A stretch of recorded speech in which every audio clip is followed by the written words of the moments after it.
B dressed up like a Christmas tree എന്നുള്ളത്. ഇതിന് ഒരുപാട് ഇന്റർപ്രിട്ടേഷൻസ് ഉണ്ട് കേട്ടോ. അതിലൊന്നാണ് നമ്മൾ നല്ല അടിപൊളിയായിട്ട് പാർട്ടിക്കൊക്കെ പോകാൻ വേണ്ടിയിട്ട് ഡ്രസ്സ് ചെയ്ത് വരുന്ന ഒരു പോസിറ്റീവ് സെൻസിൽ നമ്മൾ പറയുന്നതാണ് B dressed up like a Christmas tree എന്നുള്ളത്.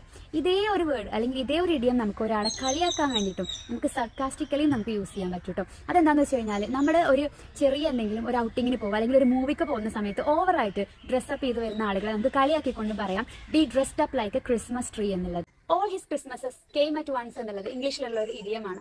ഇതൊന്ന് ഉദ്ദേശിക്കുന്നത് എന്താണെന്ന് വെച്ചിട്ടുണ്ടെങ്കിൽ ഒരുപാട് ഫോർച്യൂൺസ് അല്ലെങ്കിൽ ഒരുപാട് ലക്ക് ഒരുമിച്ച് നമുക്ക് അൺഎക്സ്പെക്ടഡ് ആയിട്ട് വരുമ്പോൾ നമുക്ക് പറയാൻ പറ്റുന്ന ഒരു ഇഡിയമാണ് all his Christmases came at once എന്നുള്ളത്. ടു ക്യാൻസൽ സംവൺസ് ക്രിസ്മസ് എന്ന് പറഞ്ഞു കഴിഞ്ഞാൽ ക്രിസ്മസുമായിട്ട് ആ ഒരു ഇഡിയത്തിന് ഒരു ബന്ധമില്ല കേട്ടോ. നമുക്ക് അങ്ങേയറ്റം ദേഷ്യം വെറുപ്പുള്ള ഒരാൾ അവർക്കെതിരായിട്ട് നമ്മൾ എന്തെങ്കിലും പ്ലാൻ ചെയ്യുക അല്ലെങ്കിൽ അവർക്കൊരു പണി കൊടുക്കാൻ നമ്മൾ തീരുമാനിക്കണം. ആ സമയത്ത് നമുക്ക് യൂസ് ചെയ്യാൻ പറ്റുന്ന ഒരു അടിപൊളി എക്സ്പ്രഷനാണ് ടു ക്യാൻസൽ സംവൺസ് ക്രിസ്മസ് എന്നുള്ളത്. ഇതിന് മറ്റൊരു ഇന്റർപ്രിട്ടേഷനും കൂടെ ഉണ്ട് കേട്ടോ. ഒരാൾ വേറൊരാളെ മർഡർ ചെയ്യാൻ തീരുമാനിക്കുക, അതല്ലെങ്കിൽ അയാൾക്കെതിരെ വലിയൊരു ഗൂഢാലോചന